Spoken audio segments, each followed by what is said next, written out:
السلام علیکم دوستو، تمہاری تڑپ دیکھ کر تقدیر کے فیصلے بدل دیے جاتے ہیں، تمہیں معجزوں کی راہ دکھانے کے لیے وسیلے بنا دیے جاتے ہیں، ناممکن کے خدشات سے نکال کر تم کو تمہارے خواب کی حقیقت میں ڈھال دیا جاتا ہے۔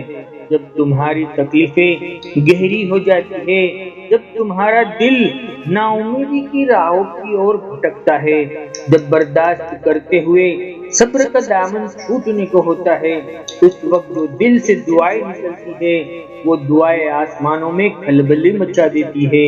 جان رکھو، دعائیں اللہ کو سب سے پیاری ہوتی ہے۔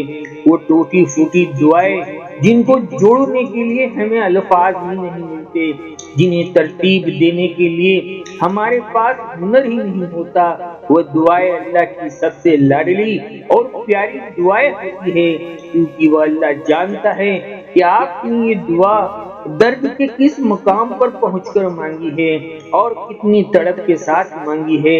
اس زبان بھی انہیں بیان کرنے سے قاصر ہو گئی ہے، الفاظ دل میں ہی گھٹ کر رہ گئے ہیں۔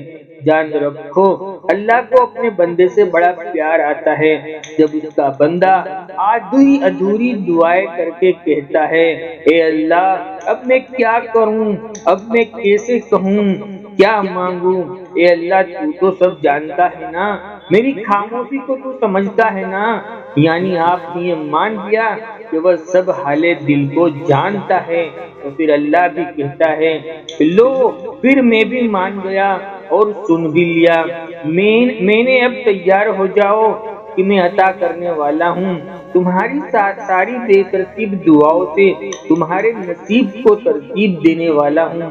میرے رب کا قرآن کہتا ہے، اللہ ہی ہے جو تمہیں اس مصیبت سے بچاتا ہے اور دوسری تکلیف سے بھی، اور اللہ ہی ہے جو تمہیں تاریکیوں سے نکال کر روشنی کی طرف لے آتا ہے، اور پھر کیسے چیزیں اپنی جگہ پر واپس آ جاتی ہے اور کیسے دل کی بکھری ہوئی دنیا سمٹ جاتی ہے، ہم تو دیکھتے ہی رہ جاتے ہیں۔ میرے پیارے، اللہ کے سارے کام ہی بڑے پیارے اور انوکھے طریقے سے ہوتے ہیں۔ میرا رب کا قرآن کہتا ہے، وہ اپنی چالیں چل رہے تھے اور اللہ بھی اپنی چالیں چل رہا تھا، اور اللہ سب سے بہترین چالیں چلنے والا ہے۔ جان رکھو، جب ہم نے مانگنے کے الفاظ نہیں ملتے تو بے اختیار آنکھوں سے آنسو روا دوا ہو جاتے ہیں، کیونکہ وہ سب کچھ سمجھتا ہے۔ وہ تو ایک کالی چوٹی جو کالے پتھروں کے اندر چلتی ہے، اس کے دل کی دھڑکنوں کو بھی سنتا ہے، انہیں دیکھتا بھی ہے، ان کی صفت ہی ہے شمیع اور بصیر، یعنی سب کچھ سننے والا، سب کچھ دیکھنے والا۔ ہمیں تو پھر اس نے اشرف المخلوقات کا درجہ دیا ہے، ہم سے تو اس نے کریم رب نے سب سے زیادہ محبت کی ہے۔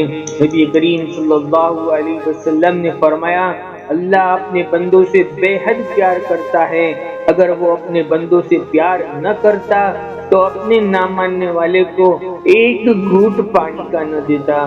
جان رکھو، دعا یہ تو آپ کے نصیب کو ترتیب دے کر آپ کی طلب کے مطابق کر دیتی ہے، یا پھر آپ کو ترتیب دے کر اللہ کے مطابق کر دیتی ہے، لیکن رد کبھی نہیں ہوتی۔ دعا کسی صورت میں رد نہیں ہوتی۔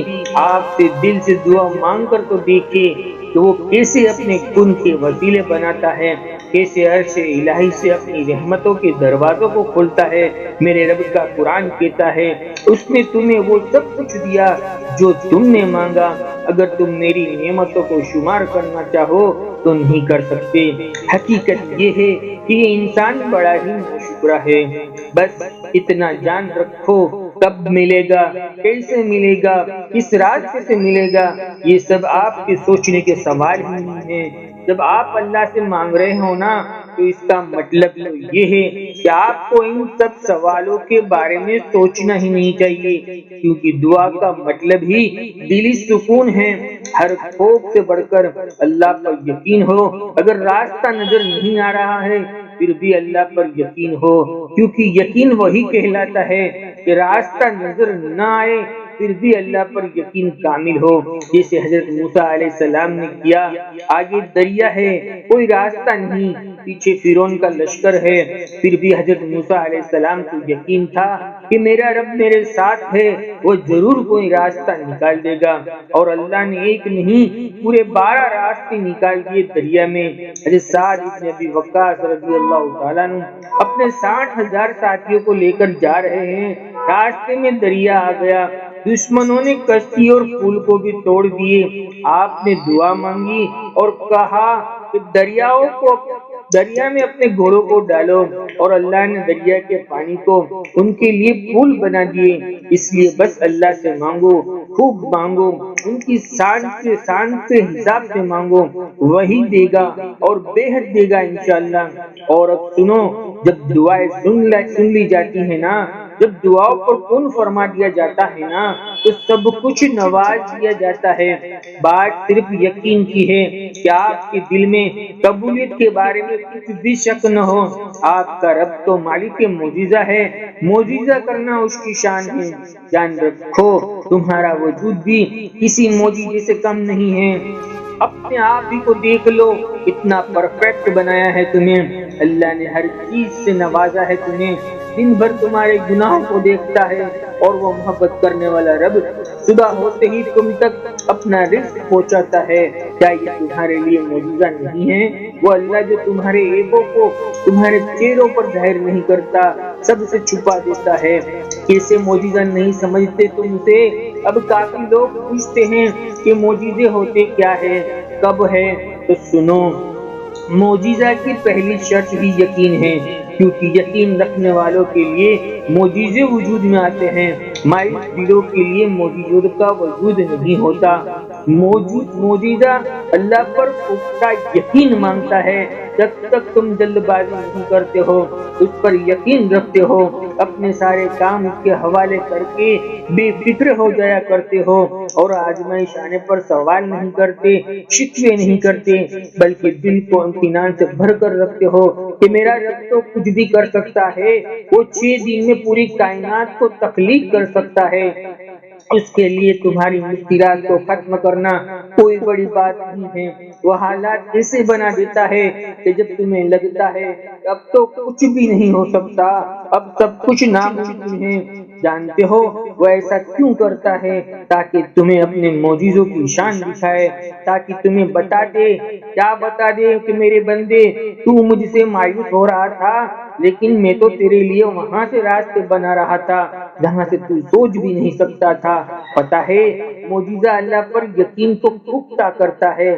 آپ کبھی فجر کے بعد شمع دیکھنا، اس طرح وہ اندھیری کو روشنی کے اندر بدل دیتا ہے، کیسے کالی رات میں صبح کی کرنیں کے روشن کرتا ہے۔ کیا سمجھے اس بات سے کہ اس اندھیری کے بعد تمہاری زندگی میں سویرا ہے؟ یہ اندھیرا ہمیشہ نہیں رہے گا، ایک وقت مقرر ہے جب تمہاری زندگی روشن ہو جائے گی، اندھیرے مٹا دیے جائیں گے۔ جان رکھو، آزمائش کے بعد معجزہ ہی تمہارے لیے اپنے رب سے ملاقات کا تمہیں خوف دیتا ہے کہ تمہارے ساتھ کیا معاملہ کیا جائے گا۔ جو رب اتنا مہربان ہے، اس کی نافرمانی نہیں کرنی ہے۔ جان رکھو، اللہ اپنے بندوں سے بہت پیار کرتا ہے۔ جب وہ کسی کو دعا کی توفیق دیتا ہے تو پھر اس کی دعا کو سنتا ہے، قبول بھی کرتا ہے، ان کا جواب بھی دیتا ہے، اور اللہ کے لیے ممکن ناممکن جیسی کوئی بات ہے ہی نہیں۔ وہ جو چاہتا ہے اس کے لیے ایک حکم ہی کافی ہوتا ہے۔ تو تمہیں مایوس نہیں ہونا، دعا کرنا نہیں چھوڑنا، اللہ سے اچھا گمان رکھنا۔ یہ آزمائش ختم ہو جائے گی۔